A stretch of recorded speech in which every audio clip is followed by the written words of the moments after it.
So the good news about heart disease is that a lot of it is preventable. There are some basic things we can do in our everyday life to help reduce our risk of heart disease. One would be to increase our cardiovascular exercise. And so that means daily exercise, 30 minutes to an hour each day, where we get our heart rate up.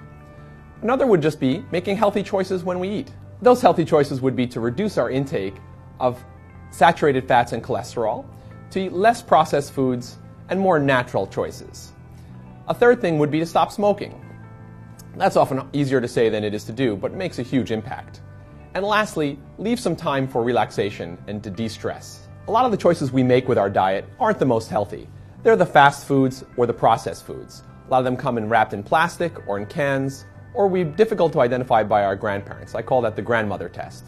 If your grandmother couldn't recognize it as food, it's probably not a healthy choice. Another great thing to do would be when we shop to stay in the periphery of the supermarket. A lot of the healthy foods like the fruits, vegetables, fresh meat, and fish tend to be centered around the outside of the supermarket, whereas the center aisles tend to have the stuff we should probably stay away from.